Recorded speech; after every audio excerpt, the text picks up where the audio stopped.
Welcome to our channel. Get ready for a collection of incredible stories that will send shivers down your spine. If you love mystery and horror, don't forget to like this video and subscribe to the channel. It really helps us bring you more thrilling content. Now, turn off the lights, get comfortable, and let's dive into the stories. The terrible session, which destroyed all my nerve cells, was over, and summer began, long-awaited freedom from all the bad things. Of course, at sea or in Egypt was not going to. Every summer to my grandmother in the village visited, I helped with the house, with the vegetable garden and other things. And I wasn't the only one. Besides me, a young girl also came to my grandfather's house to help. Her name was Nastia. Grandfather Maximic, a master of all hands and a kind-hearted man, his granddaughter is always happy, because the only relative who still visits him from time to time. And indeed there is something to be proud of. A sportswoman, a Komsomol member, and simply beautiful. I even found the courage to talk to her, and we got a little closer during our acquaintance. A little bit about the village is worth telling, though it is nothing. The village is like a village, which are still plenty in Russia. There are few houses, old and wooden, you can count on your fingers, so everyone knows each other. Friendly rows stand. If you go to the end of the village, you can meet a dead end of dilapidated houses. This cul-de-sac is headed by dead Maximica's house, and not far away is my grandmother's house. Mostly old people live there, and only Nastia and I are young people, and that's for the summer, when we come to visit and help. The roads are country roads, with big holes. Asphalt only before the entrance to the village from the highway, and then it's a roller coaster. You are afraid that your car will be torn apart for parts when you get to the village. I might add that we have a small grocery store just before we enter the village. So, it was time for vegetable gardening and evening walks. The first thing I decided to do was to visit Nastia and invite her for a walk. The door was opened to me by dead Maximic. He let me into the house while Nastia was getting ready. He gave me tea with a special herbal decoction. We talked a bit, about life, about soccer, about the car industry. We partially mentioned the subject of my relationship with Nastia. I immediately blushed and began to brush the conversation aside. It was awkward for me, but dead Maximic went on, sometimes joking and laughing. When Nastia appeared, I breathed a sigh of relief. After saying goodbye to Grandpa, Nastia took me under her arm and led me to the exit. I also said something goodbye. Grandpa Maximic saw us off, smiling evilly. I was slightly frightened by this reaction. Is the old one looking at his granddaughter? Or is he remembering his youth, when he was chasing girls? But I didn't think about it for long. Once outside, I instantly forgot about dead Maximic, tuning into our so-called date with Nastia. We walked peacefully through the village, talking about this and that. We even went outside the village, into a field, and decided to be alone. There we continued our conversation, not noticing how quickly the time flew by. And now it was evening. The sun was hiding behind the horizon, lighting our way with the last rays of the sun. Saying goodbye to Nastia, I jogged home. Grandma had prepared a lot of things, thinking that I would come along with the girl. Of course, Grandma was sad that I came alone, so I had to eat everything myself. After a hearty dinner, I went up to my room, thinking about the next day's plans. Tomorrow I'm going to work in the vegetable garden until lunchtime. I should go to bed early, because I had to get up before dawn. I made myself comfortable and closed my eyes. In a couple of minutes I fell into sleep. The next day began unpleasantly. From the very beginning a commotion was raised. Nastia is missing. Grandfather Maximic was running all over the village, shouting this phrase. You ask how? According to grandfather's words, Nastia had gone out in the evening to get some fresh air, also to the store to buy groats, and disappeared with the ends. She never made it to the store. The whole village looked for her, they found nothing. Not even a scrap of clothing. Like she'd vanished into thin air. I was terrified. It was the first time I felt that awful feeling when someone you cared about disappeared. Resentment, anger, despair, a different spectrum of negative emotions were inside me, changing one by one. The police arrived from town an hour later. They too had combed the place and found nothing. Where and how could a young girl go missing in a small village in the middle of the forest? There were no bears, no wolves. It's a mystery. At this difficult moment, we all forgot our business. We gathered near dead Maximica's house to support him. How many bitter tears he shed. I felt sorry for Grandpa, because Nastia was his only support. They remembered him all day long. The next day relatives came to see Grandpa Maximic. A lot of multicolored foreign cars piled up near the gate. The crowd hung around the house, swearing and talking. Many people came out of their houses to support Maximic, because the dazed relatives were ready to kill him for not looking after his granddaughter. Anna, Nastia's mother, stood out among the crowd of angry relatives. She was chasing all the dogs on her grandfather, accusing him of all mortal sins. She looked accordingly, this aristocrat, in a grey coat to the knees, black tight pants, the figure came out, but the face so was plastered that without tears cannot look without tears, as if in the circus clown was going to act. And this lady was the initiator of all the yelling and assaults. As soon as she was restrained, she still got out and flew to dead Maximic. And again they grabbed her and restrained her. And so it went on in a circle, as if in a jam tape. Ours threatened the evil aunt that if she didn't leave Maximic alone, she would have to deal with the police. As soon as the law enforcement officers were mentioned, she immediately changed her behavior. She became calm and nice. She approached the white Chevrolet with the words, "We have nothing more to do here. Let's go." Everyone gathered went back to their cars. The engine roar of the many foreign cars drowned out all sound. Everything was quiet when they all drove away. "Grandpa Maximic, are you all right?" I asked him, coming up to him. "Bastards," quietly murmured grandfather, waving his hand in the direction of the departing relatives. After that incident everything calmed down for a while. For a long time, they still remembered Nastia's disappearance, grieved that such a beautiful and hard-working girl just took and vanished. As if she had vanished through the earth. Maybe she had really vanished. Grandfather Maximic couldn't get over what had happened. He locked himself up in the house, didn't want to talk to anyone, abandoned the farm. We all tried to support him, to help him in any way, but he only waved away and slammed the gate. He even touched the bottle a little. We thought that now grandfather would get completely drunk. They couldn't do anything, so they just left him alone. And there was a fuss again. It was like this. Dead Maximica's relatives came to see him again. This time with the police. The same Anna, who tried to beat up Maximic, decided to show up at night. She left her car right at the entrance to the village, and went to her grandfather's house on foot. The case is murky. The relatives did not say something about the motive for the arrival of Nastia's mother, but the police realized that she came with bad intentions. And why at night? I don't understand.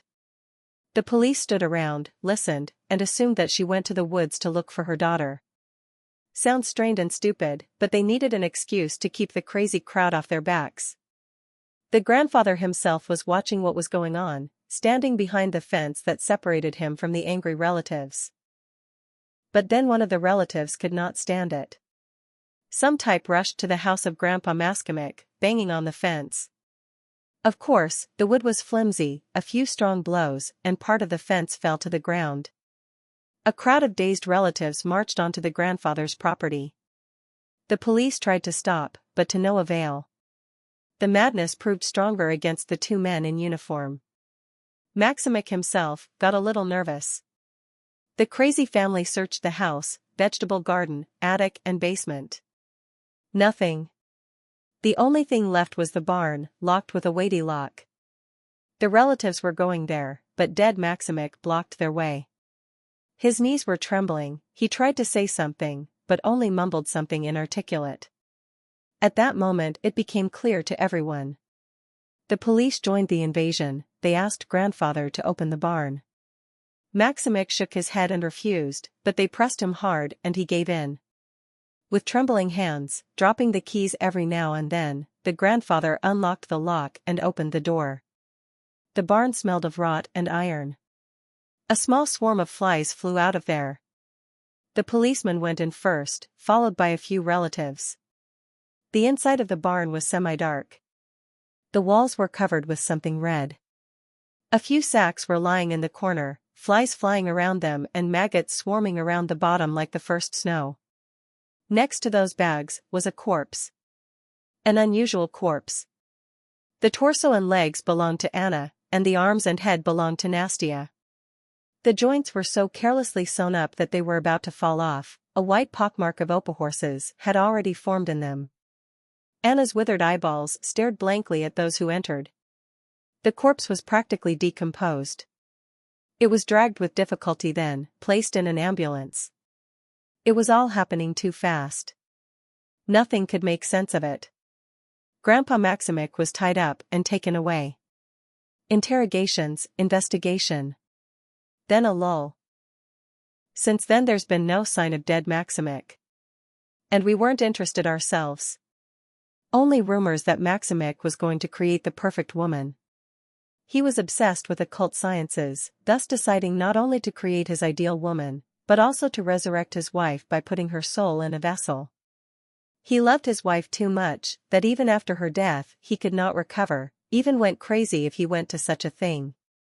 About that Frankenstein of Anna and Nastia, it was explained by the fact that Nastia's mother had a great figure and slender legs, but the face did not turn out, and crooked hand, but Nastia all the opposite. But these are just rumors. It's up to each of us to believe them or not. I hope you understand what was in the bags. Maximic kept the remains of his brainchild in them. What about me? It took me a long time to get over what happened. I had to return to the city earlier than usual, see a psychologist and spend sleepless nights alone. Losing someone you love is the worst thing that can happen in life. On the one hand, I understand dead Maximic, but on the other hand to deprive other people of life. It is immoral for me. I managed to overcome the loss, but there is still an emptiness inside after the loss of Nastia. Now it's hard to love someone else for fear of loss. I don't want to leave open wounds on my heart and experience all the horror that happened then in the village. And that was just one chilling tale, but we're not done yet. Get ready, because the next story might be even more terrifying. The bus doors closed with difficulty behind me. An empty stop, except for two bearded men, already blue from drinking. A light, cold wind blew through the street, dispersing the smell of rain. The darkness of night had long ago enveloped everything around them. This was fall. The real deal. Honestly, I like this time of year when it's damp and cold. There's something special about it. Magical and melancholy, so to speak. And now, on my way home from a friend's house, I'm going to enjoy a little walk. All the more reason to get the alcohol out of my system. I drank too much, and I'm not much different from those Alkazi who sit near the bus stop. If only by adequate behavior and at least some stability on my feet. After standing for a minute, I moved out of my seat. There was a strange lightness in my head that made it seem like everything around me was wrong, not real. I should drink less, degradation is in full swing. With a flying gait, humming to myself, I strolled on my way home, looking around. From time to time I looked up at the sky, where the stars and the moon were shining. The silence of the yards, the rare glimpses of car headlights. Yes, it has its own beauty. And it's only when you're drunk that you find such beauty. I was walking along, but suddenly I hear a voice. It's quiet, faint. Probably an old woman's. I looked around, listened. The voice was coming from the side of the garbage cans. I noticed some rummaging around. Somebody help me. What's wrong? I inadvertently asked.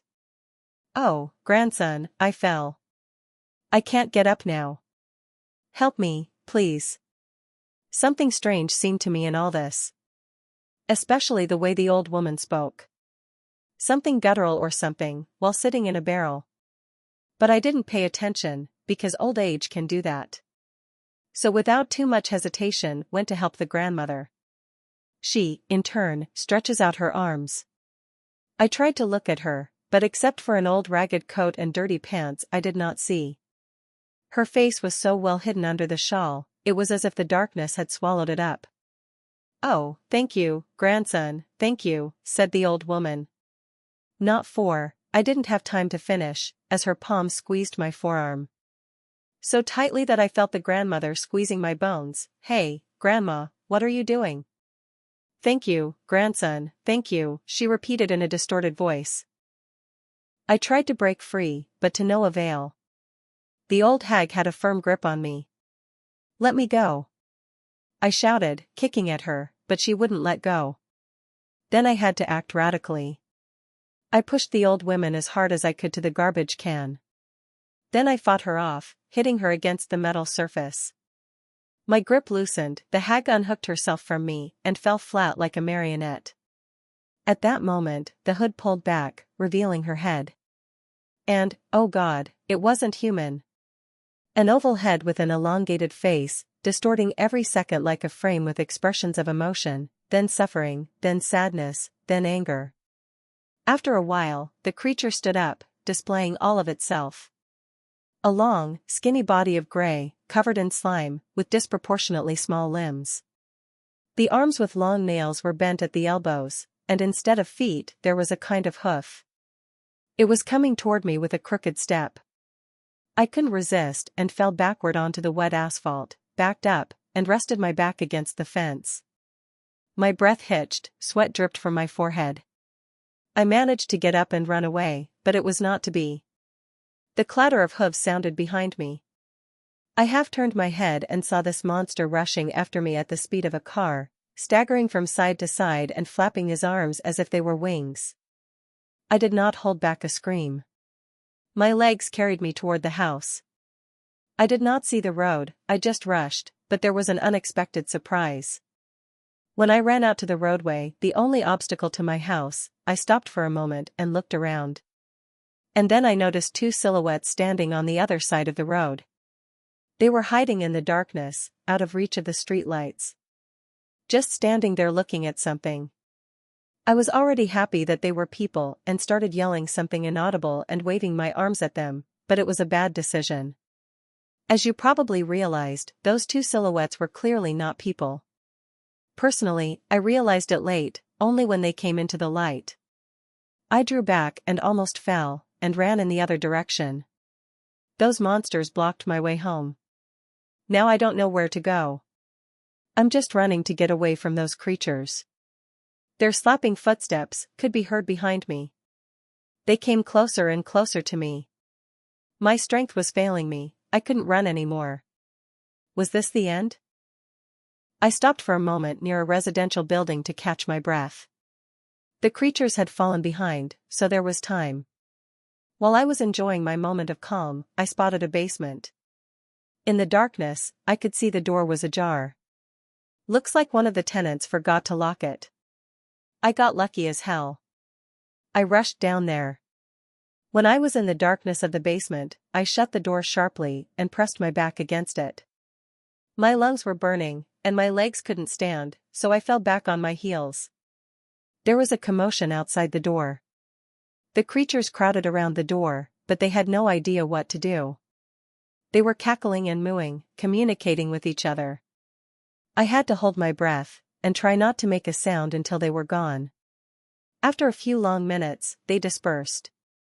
I felt like I was going to pass out. My lungs were burning, my head was buzzing. I tried to hold on until the last possible moment, but I fell into a dream world. I had no idea how long I slept like that. My body was aching, and I was very cold. It was a bad feeling after those events. I didn't even immediately realize I was in the basement. I cautiously came out of hiding. The sun was shining brightly in my eyes. Is it over? I couldn't believe I'd saved myself from those creepy monsters. It was daytime outside, people were going about their business, cars were going back and forth. I, dazed from the night before, headed towards home. Of course, I didn't get away from the surprised stares and whispers of passers-by. My appearance clearly said that I had escaped from the yellow house. But I didn't care at the time. The most important thing was to get home. It could have been written off as alcohol intoxication, but it wasn't. I wasn't drunk enough that day to see the devils out of a snuff box. This incident would have been forgotten if I had not met them again on a winter evening when I went to the store to buy bread. After our first encounter, there were many more of them. And now it seemed to me that this time I would not be so lucky. Thanks for watching. Like and subscribe to the channel. Until next time.